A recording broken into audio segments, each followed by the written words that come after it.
Muchas gracias. Seguimos a continuación con el cartel número 12, que es estrategia de una buena matriz de riesgos en el estándar ISO 31000.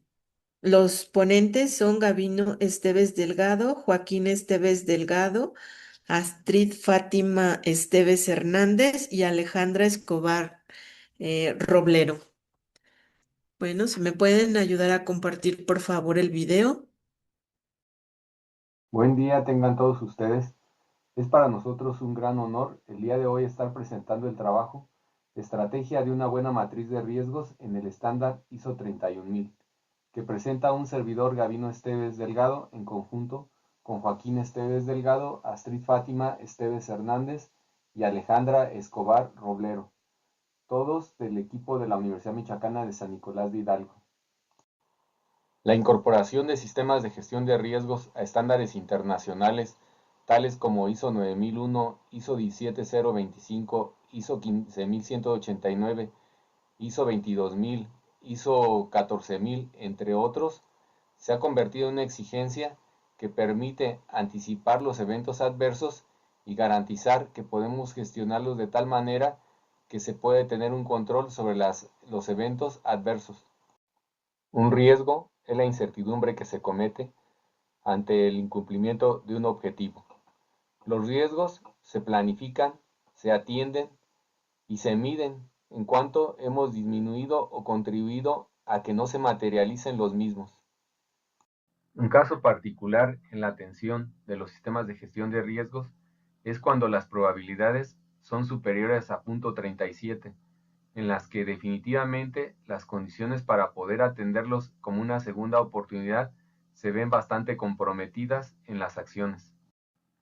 El objetivo de la presente investigación es comparar qué ocurre cuando nosotros tomamos matrices de riesgos de 3x3 y las comparamos con una de 5x5, a fin de poder determinar si al rebasar el límite de 0.37 las probabilidades se ven comprometidas en una matriz con respecto a otra.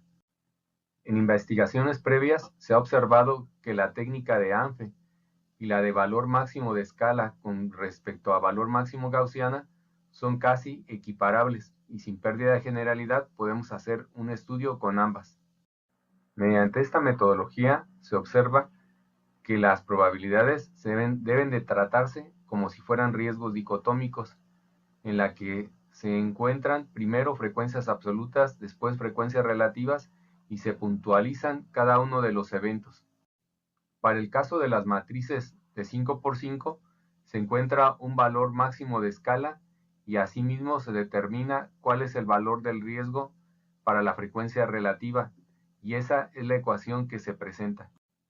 Este es un ejemplo de la matriz de 5x5 que está descrito en el estándar ISO 31000.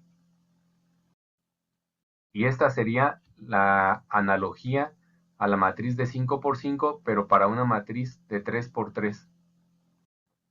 Para poder realizar el análisis, se consideraron datos históricos en el caso de atención de COVID en el 2019, con 75 personas que prestaban servicios en ventanilla a estudiantes en la Universidad Michoacana de San Nicolás de Hidalgo, considerándose escalas de cuál era el sentir de los trabajadores en escala Likert, siendo el 6 un valor de seguridad y 10 totalmente inseguro, de tal forma que se tuvieron estos datos que son estadísticos de ese momento.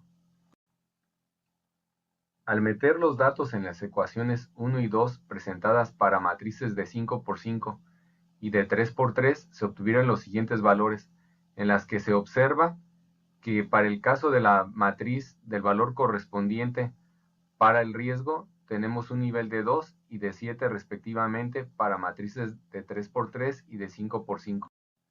Dentro de los resultados se observó que ambas tenían un riesgo moderado. Sin embargo, al poder interactuar como una segunda oportunidad para poder atender los riesgos, se observa que en el caso de las matrices 3x3 no requieren realmente ninguna acción, que es una máxima que se tiene generalmente en empresas y laboratorios al tener un riesgo moderado, en tanto que el valor de 7 para una matriz de 5 por 5 se observa que si bien este es un riesgo moderado, al hacer mayor análisis a profundidad se determina que en un segundo momento este sí va a requerir de una atención porque de otra forma se puede materializar el riesgo.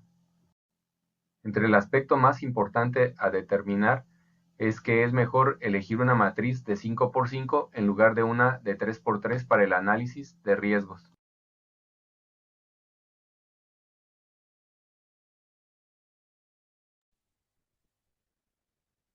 Bueno, muchas gracias.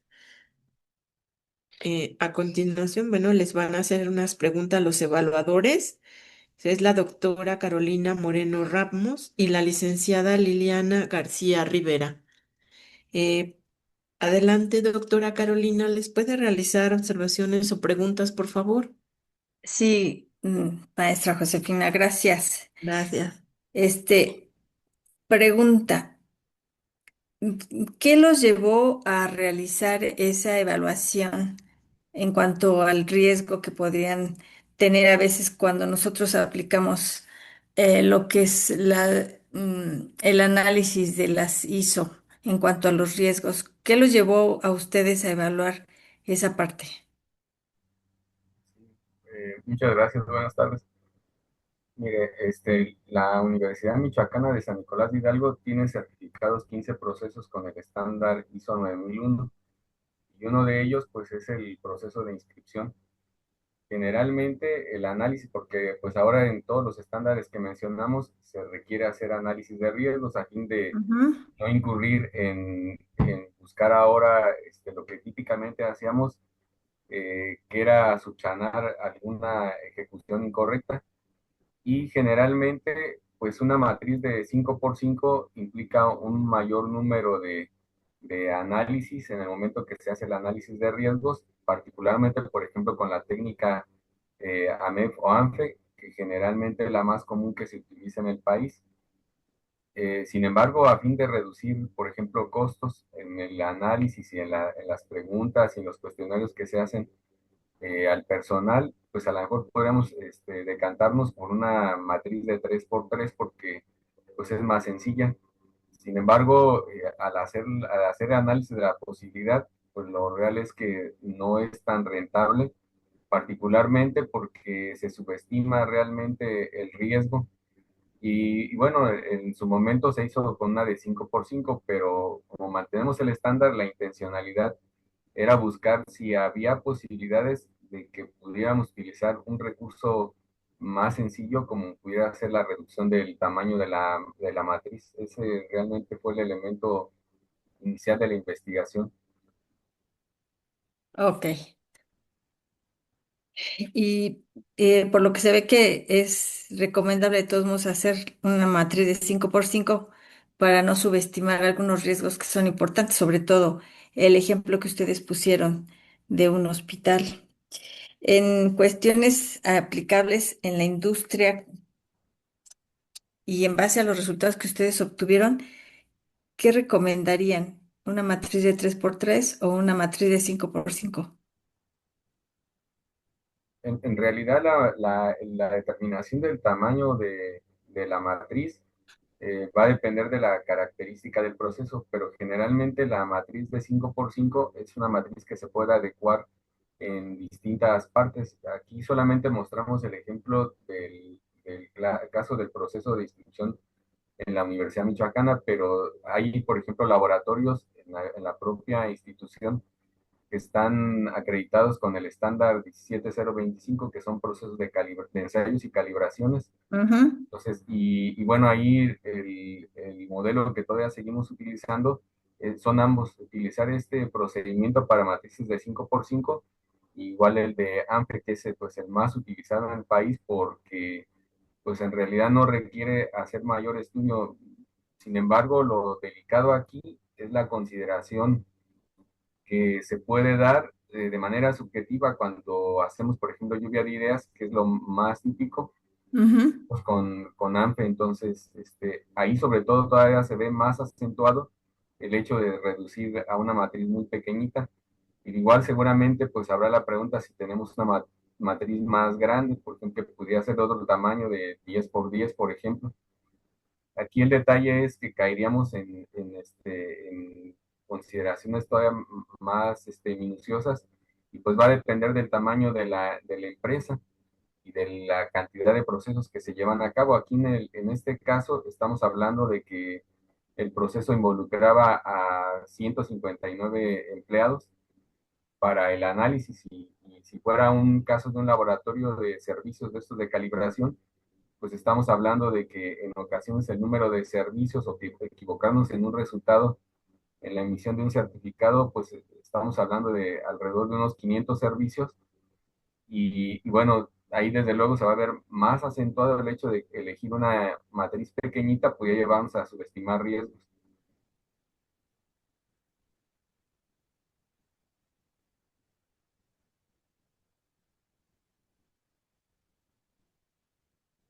Doctora Caro. Sí, yo sí estoy escuchando. Se fue el sonido del ponente.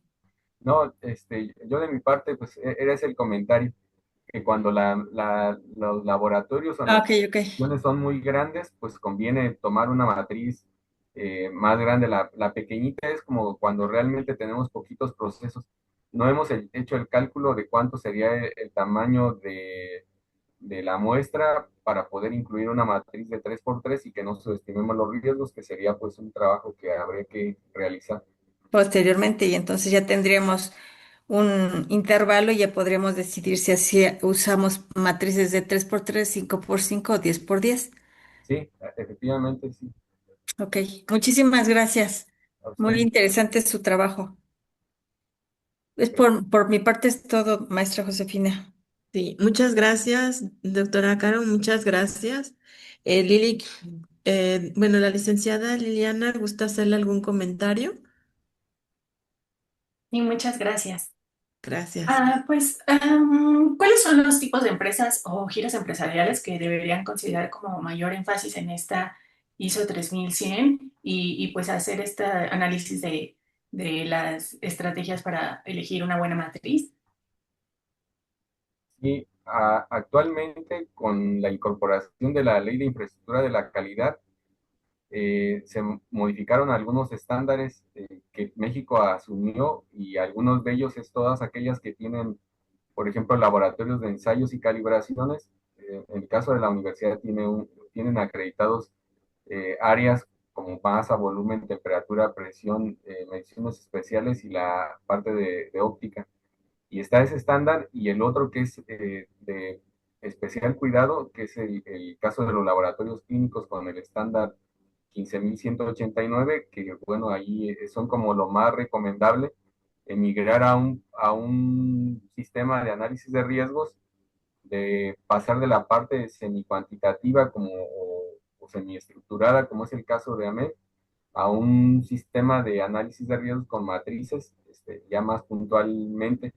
Entonces, como eso sería como la recomendación, nosotros lo utilizamos también en la 9001, pero bueno, ahí es una condición un poquito más subjetiva y puede utilizarse cualquiera de las dos metodologías. Muy bien, muchas gracias. Gracias a usted. Bueno, pues muchas gracias a los evaluadores y muchas gracias a los ponentes.